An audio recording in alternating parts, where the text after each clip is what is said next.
without you having to pay really anything for that battery. So the utility is paying for it, basically. They are. Okay. The utility's paying for it, but that's because they're going to play the stock market game with it.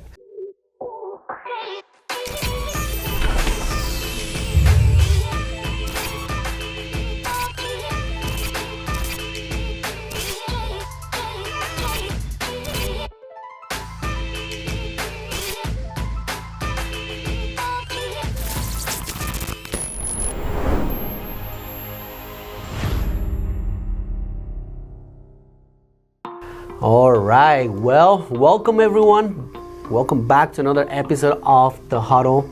On today's segment of Panels to Power, we're bringing back Brandon. Welcome back, Brandon. Thanks. So he was our very first person that we interviewed on our podcast, and he's been doing a lot of work in Texas.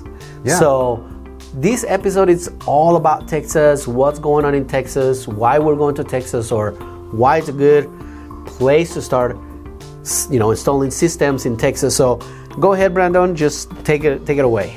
Yeah, great. So for those of you in Texas, it's going to sound very familiar because you're used to it, but for the rest of the country, there's actually some really unique things that Texas does with their electrical grid. So everywhere across the country, we have generation companies that create power and sell it to the grid.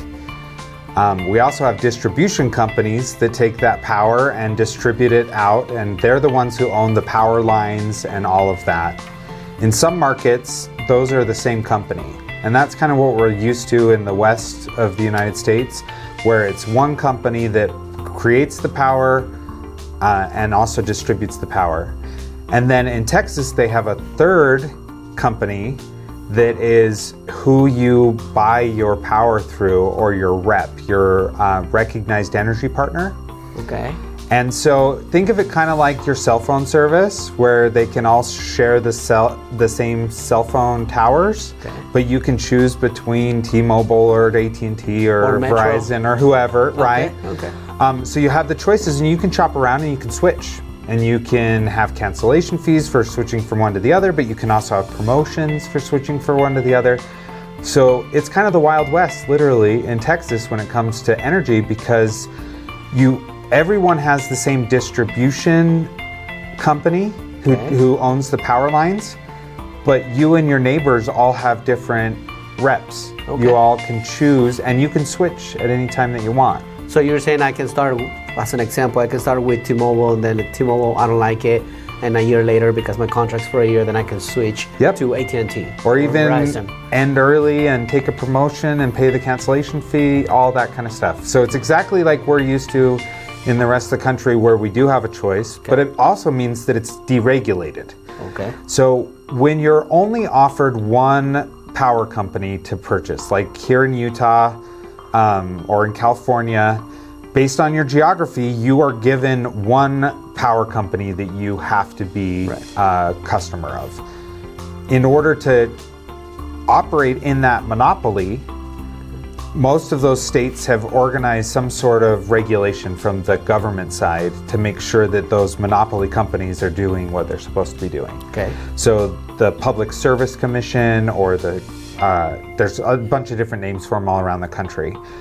In Texas, there's nothing like that, because there's no government oversight. So their plans have very different options. Okay. So you can choose a plan that has free nights and weekends. You can choose a plan that has time of use.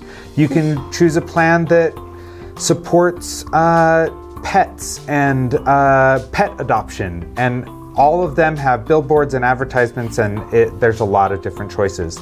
One of the major differences, though, is there are programs and reps in Texas that are willing to buy you a battery, and pay for some of solar, or pay for the transmission fees for solar, as well as credit you back selling your solar on the open market.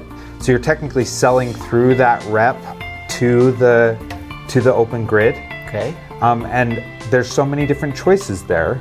So we have partnered and gone through all those different choices and picked a few that work really, really well. Okay. And yeah. So you're saying that obviously it's new because, like you were saying here, we're, my case, Rocky Mountain, that's all I have, right? It doesn't sound like it's the case in Texas.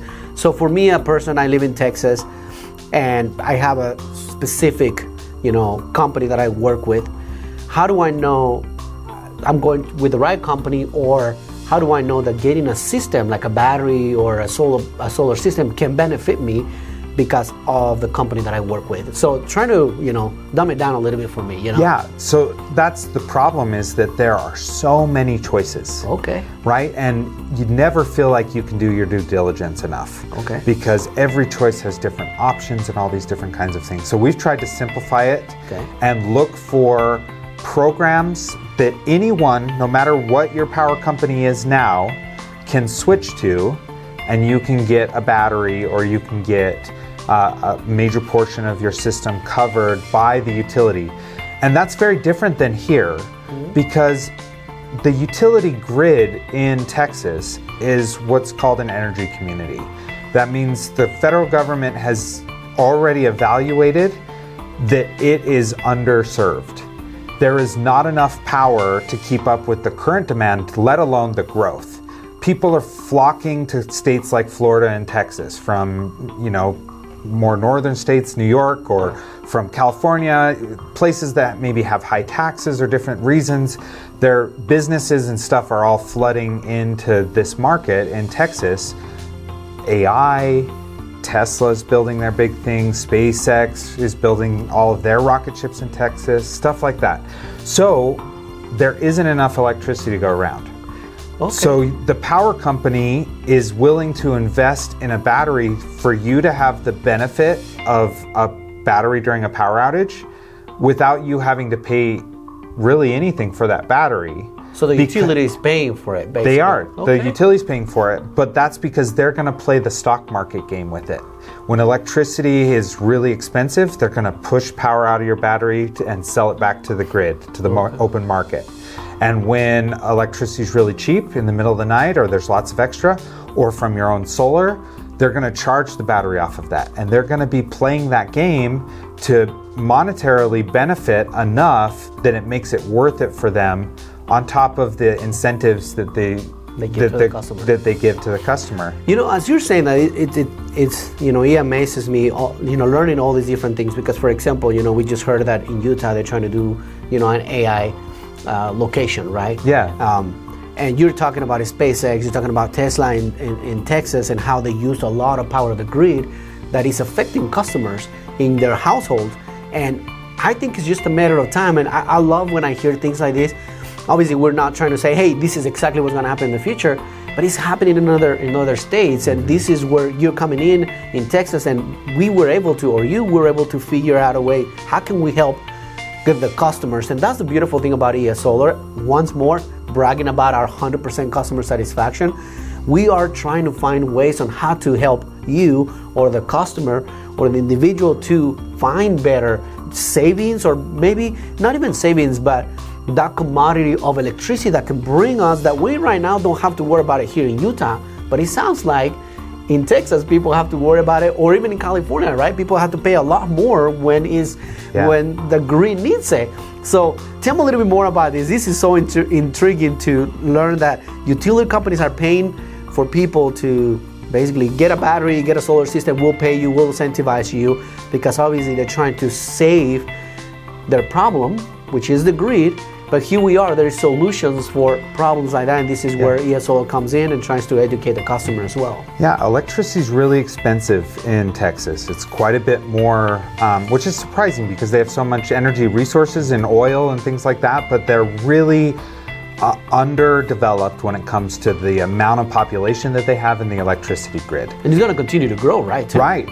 And we saw some major impacts, and they made national news about how bad it can be when the grid has issues in Texas. So yes, it gets hot in Texas. Right now it's really hot in Texas, and lots of air conditionings are running and things like that, but they can kind of account for that because that happens year in and year out. What they can account for are surprises, hurricanes that come through, weather events, but a big one is freezing temperatures. So a lot of Texas doesn't have the ability to heat their homes from natural gas and other like more reliable, cheaper options like natural gas. So they have to heat their home with electricity, which really isn't a big deal because you often don't have to heat your home very much. It doesn't get super cold there. You don't have snowy winters, things like that. But you'll have a cold spell for a week, and then they'll have freezing rain and pipes will start to burst. We saw that this year, we saw it last year, we've seen it a few years ago. And some of the problem is exacerbated because you're in a long power outage, because there just isn't enough electricity to go around. But even if they keep the power on, a lot of these reps plans that you can pick and choose, some of them have like emergency clauses in there where during an emergency you have to pay market rate. And so we saw some people that would have $1,000 a day power bill. What? Right? $1,000? Mm-hmm. And they had no idea because they were used to paying a few $100s a month. But they had one of those clauses that if they used power during one of those emergency situations, they had to pay what the market rate was plus a percentage, and they consumed a lot of electricity trying to keep their house warm and trying to keep their pipes from freezing, and it made national news. Wow. So probably the number one and number two consequence of that happening in the last few years is that everybody is talking about batteries for backup, and everybody's talking about natural gas generators. Okay. If natural gas is available, pretty much everybody wants a natural gas generator or a gas generator and the ability to be able to back up and to get off the grid in those emergencies. And it's becoming more and more common because of the weather that they've been having. So there's that interest in emergency preparedness that I think Texas people are starting to realize that solar is not like a tree hugger thing.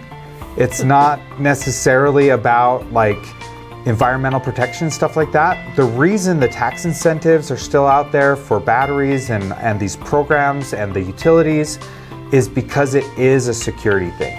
It is not only national security for us. If our grid goes down, things get crazy and can be really dangerous, but also individual security. Your own independence and your own emergency preparedness resonates really well with Texans, just like it does out here in the West. Well, that's what I was gonna say. I mean, a lot of it from this point of view in Utah, we'll look at these, having a battery or panels.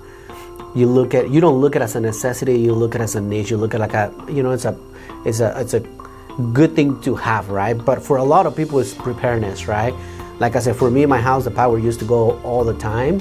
Now I don't notice because I have that. So more than my utility bill being high, I have the power outages, and now I don't get to worry about that because I have those. So up to this point, I mean, even just this week, we have all the fires, or last week, we have all the fires here in Utah.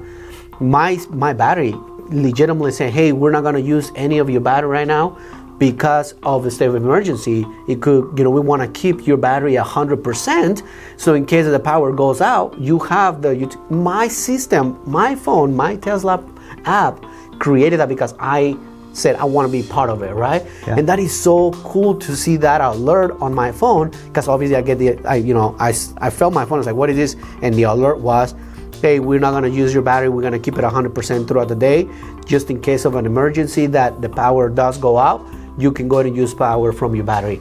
That was good for me. I felt safe, I felt secure. Now, we all use TVs, we all use our phones, we all use, electricity to warm our food, to cook. That is important to me, right? I'm not saying everything is important, but there's certain things that are a necessity, right? Yeah.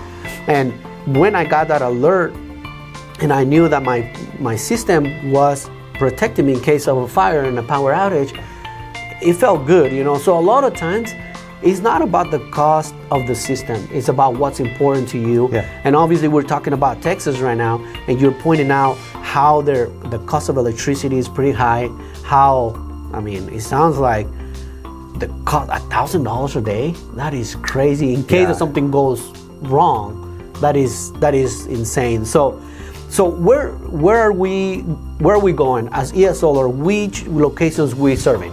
Yeah, so we wanted to target the areas that were most underserved as the utility. That's where they have the largest need right now. The large population centers in Texas meet the criteria, so we're focusing in the Houston area. Houston has the advantage of having natural gas, which is nice, so not as big of an issue of depleting your battery trying to heat your home during an ice storm, but a huge need for the grid to be able to keep up with the population growth that they've been seeing. And so that's where we're kind of focusing right now. We do have interest in expanding in Texas. Obviously, that's going to come. We already have 3 install crews moving out to Texas. We've got a warehouse there in Katy, Texas, and we'll just keep growing from there. I think that the momentum's with us. We're really excited about Texas. It really is a no-brainer for the customer when you think about it. We talked about emergency preparedness. Mm-hmm. We didn't really talk about the added value to your home. Yeah. Because your future buyers don't need to do that. Let's talk about it, because right now that's a big topic here in Utah, right? And again, because power is not a big issue like in California or perhaps in Texas, we don't see the value of it, but it sounds like in Texas, you see the value. So let's talk a lot about when you choose a battery and you choose a rep that has a specific battery program, they give you a pretty good incentive to stick with them. They don't want to give you a free battery and then have you jump from T-Mobile to AT&T, right? So they want to make sure that you stay with them, and that incentive that they offer you continues on to the next homeowner too. So there's a real incentive for that homeowner. They basically get locked in at the cheapest electricity rate you can find, which is really great.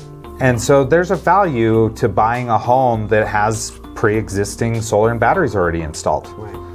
You step into that, you don't have to invest anything out of your own pocket. Because you have a house that has a house that has everything on it. So a lot of people think that that's a hindrance because the battery's owned by the utility and things like that it's going to complicate things. They've made it so easy. They've done so many, like thousands and thousands of these, that I don't see it as a hindrance at all. I don't think it impedes your ability to sell your house. In fact, I think it makes it more appealing. And that's because you get to step right in not only to a system that's already functioning, but into a locked-in utility rate that's cheaper than anything else you could go shop out on your own. So I want to jump into something, because I believe you were the guy that started a no-brainer agreement. You're right. ES Solar. So obviously we still have that in place in a certain way, and things have changed. But I imagine that followed through Texas as well. So for somebody looking into trying to get a battery because their rep has good incentives or a system, why choose ES Solar over other providers or other solar companies? The Texas market is technically kind of new to solar and batteries. And so a lot of the installers, a lot of the sales organizations out there are not experienced with it. We've been doing this for a long time, relatively, since 2019 was when we made the decision to switch to batteries, which was pretty early on. Just seeing their potential and seeing what it was going to do to a lot of other companies just stuck doing solar only installs, and we had that difficulty of learning it, but that comes with now experience. In particular, there are a couple batteries that have very good programs out there. We've talked about Tesla and Tesla's manufacturing in Texas. However, Tesla doesn't really have a rep set up right now. Hopefully they will in the future. I'm working on that. But right now we have Sonnen batteries, which are a German battery that we have been their flagship partner. We helped develop a piece of equipment that goes on every single house in Texas called the AC Hub. That was actually something that I came up with, and we UL listed and manufactured and made it possible for those batteries to be a part of this program. We basically are going to Texas because of our expertise. We got asked to go by these utilities. And that's really nice because we're going in with being on the same side. We are trying to achieve the same goals and not really fighting against each other, which is really nice. I mean, we started it with Rocky Mountain, right? And that was the thing, is like building that relationship, building those relationships with the utilities. And I mean, if I remember right, before it was like against the utilities, and then figure out a way, and then like win-win-win situation, right? Yeah. I remember when I first started with the company, I barely started listening to that win-win-win situation. It didn't make sense until I started learning a lot more about it. So I was like, okay, that makes sense. So it looks like Texas is there now. Texas is there for sure. And then our just our quality of install because of our expertise. Yeah. And we don't really cut corners and stuff like that. It's actually interesting. We did one install right next door to an install that was contracted out with a different install company. And so the two neighbors were sold by the same salesperson, but one got given to ES Solar to install and one got given to a different installer to install. Okay.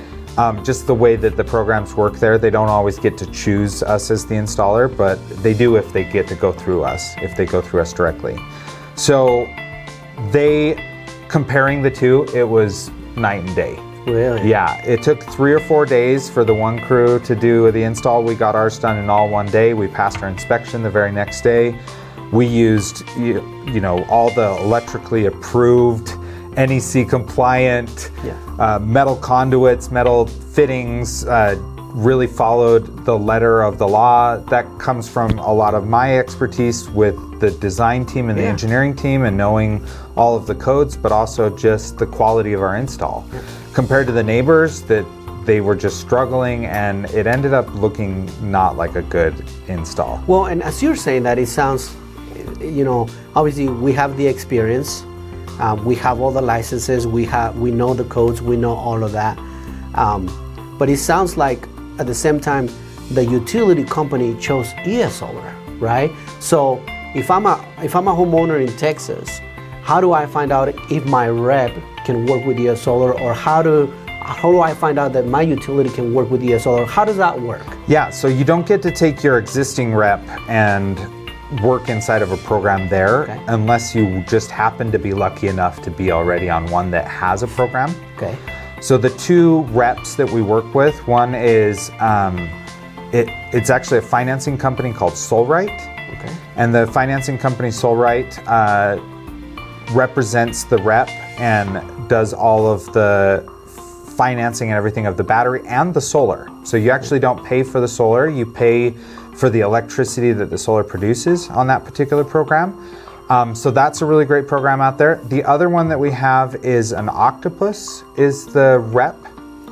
And that may sound like a funny name a little bit, but the way that Texas is set up, everything that I've described today, where we have a rep that's separate from the distribution company, that's separate from the generation companies, and you have lots of different choices and it's deregulated, that is exactly how Europe is set up.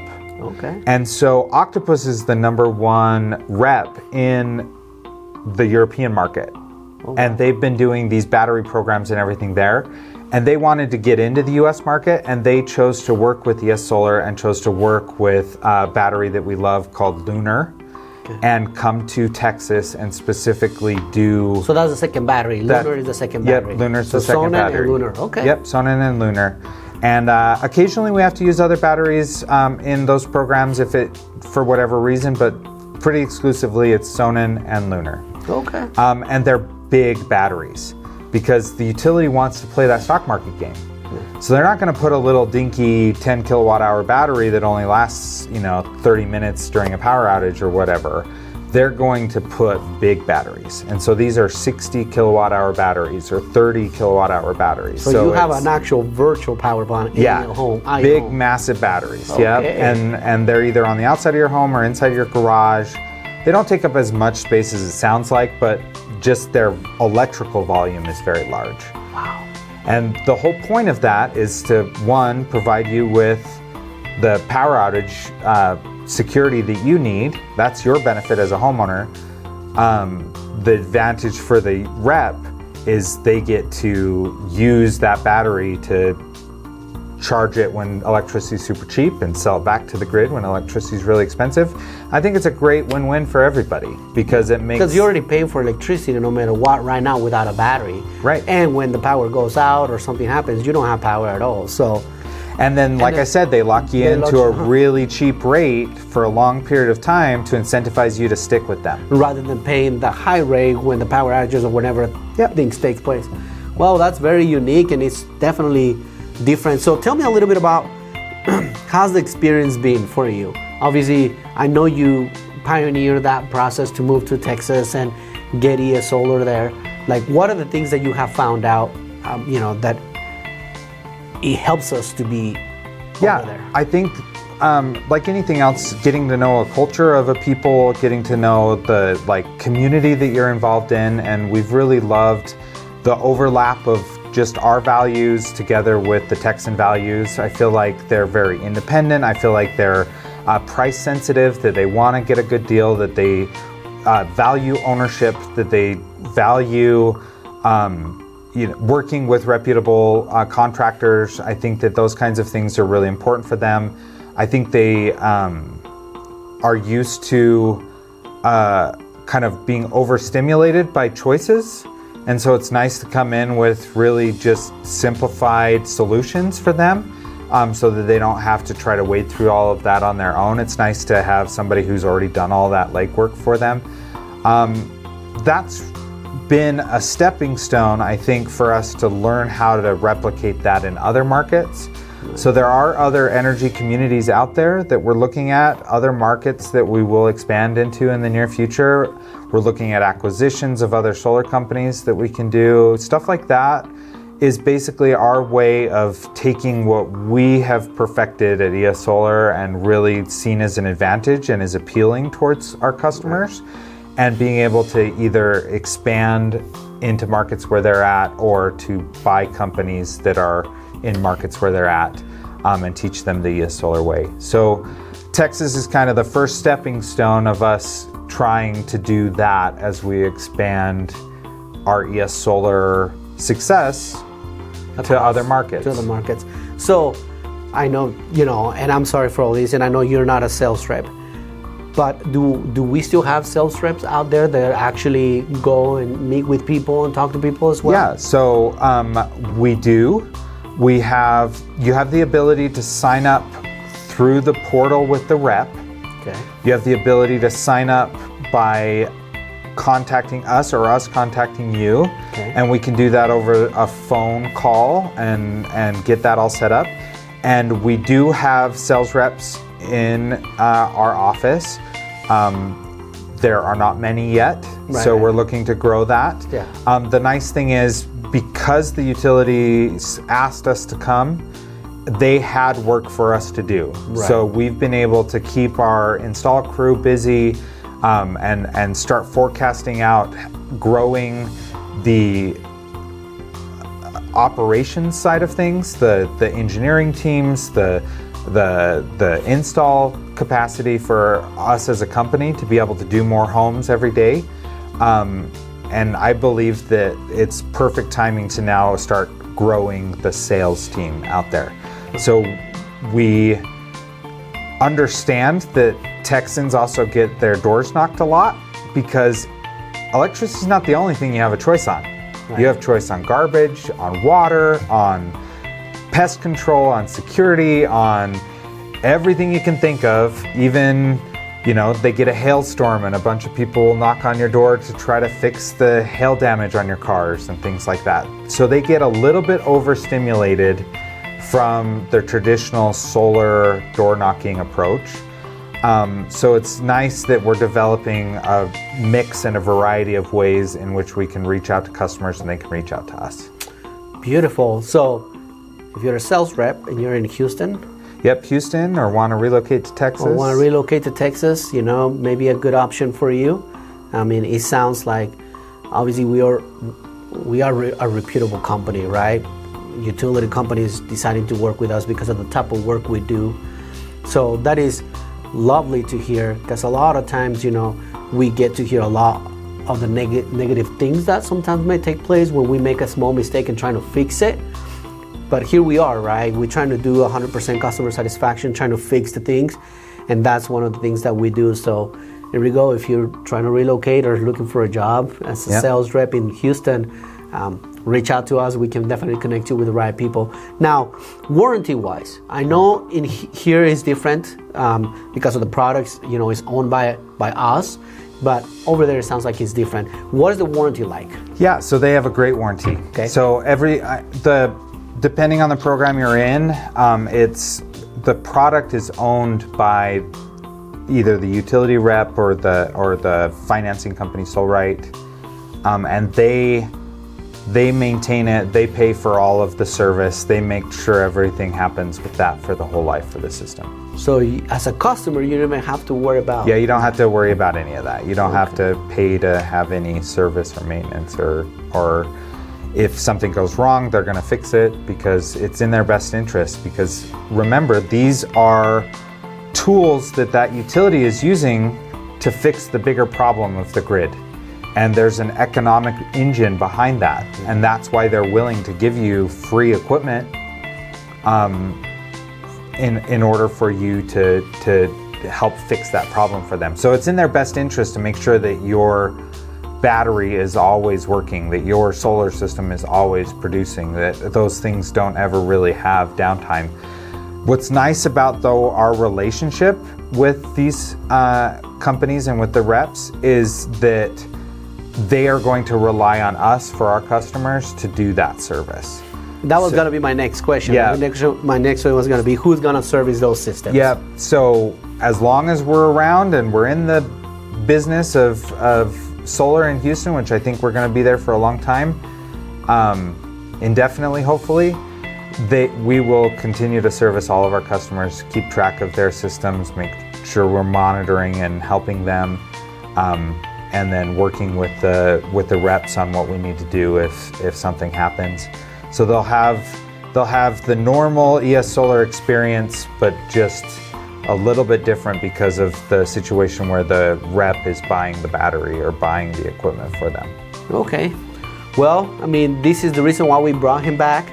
I know last time we met with him, you were barely making that transition a little bit, learning about Texas and more things. I think if you go back to that first podcast, he'll say more to come, and we say more to come because of this. So now we're there. We have we've been there for a minute, but now we have a warehouse. We have, crews out there making work. So obviously I want to finish this podcast as we always do. What are some of the major tips that you want to give to somebody in Houston or in Texas, to get into a solar system or battery? What would be the biggest benefits to somebody to do that? So talk to the camera and talk to that people. Yeah, I think you're looking at all the different benefits combined. One, it's going to save you money, and that's probably the most important to a lot of people. But in the long run, some of these others are actually even more important in my opinion. I think the emergency preparedness, I think the being a trailblazer in your community and being a solution to the problem, allowing our grid to continue to grow and help curb that inflation on the grid, on the rates that we pay. You're helping every little battery that somebody puts on their house is helping solve the bigger problem. I think that is great. I think that it's a story that you can be proud of when you are the only one in your neighborhood or the first one in your neighborhood to do that. There's something to be said about how neat that is to be the trailblazer, to be able to show, I didn't do this because I'm a tree hugger or whatever, but I did it because I see that there's a problem that needs to be fixed, and it benefits me and my household, it gives me security, gives me financial benefits. I also think it's really easy. It doesn't take a lot of effort on the homeowner side of things. It's just some patience in the time that it takes and some paperwork and things like that, because it's such a streamlined process. And so if you're interested, you just reach out to us. We can arrange for either an in-person meet, or we can talk to you over the phone.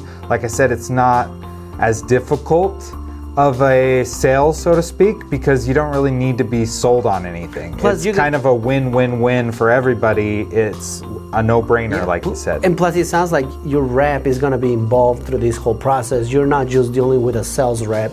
Now you're dealing with your rep. Your utility, yeah. So you're dealing with your utility, and and a representative who's helping you walk through that Walk through the process. So obviously here in Utah it's so much different. Sometimes the process takes about 3 months plus to get from beginning to end for a complete installation.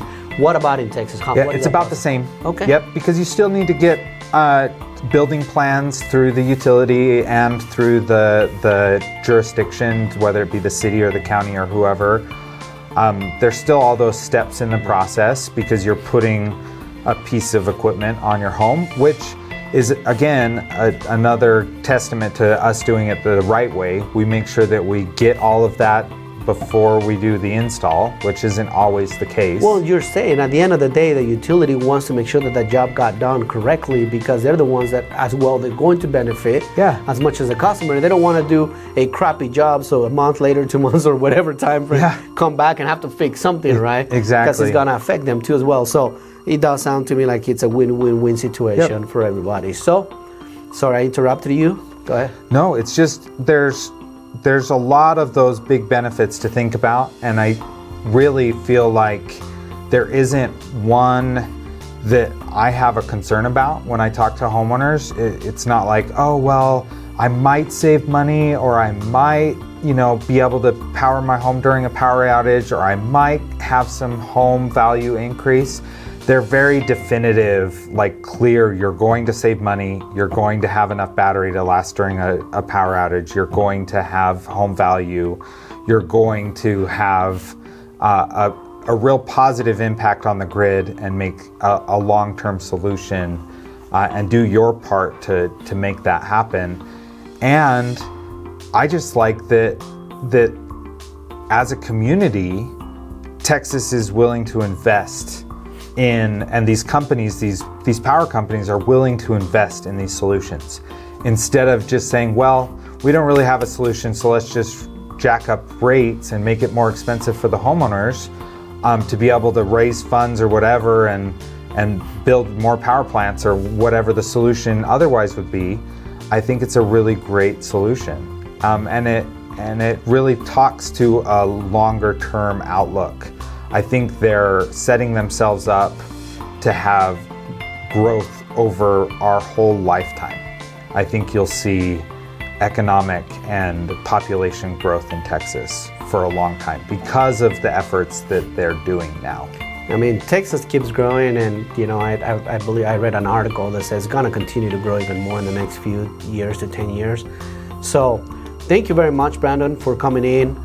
Hey, we're trying to provide you as much information as we can on this episode and this segment of Panels to Power. There's so much more still to go, and I believe, like you're saying, we're going to continue to open more markets, so stay tuned. If you feel like there was something missing or you have questions, please don't hesitate, make a comment, let us know what your question is, and if we have to do another podcast because it's a big topic, let's do it again. Even if we have to do it virtually, even though you're in Texas, we may be here, we can always do it virtually, trying to be able to do that. So thank you so much for you guys watching, and thank you, Brandon, again. Until next time, and good luck out there. Thank you. Thank you.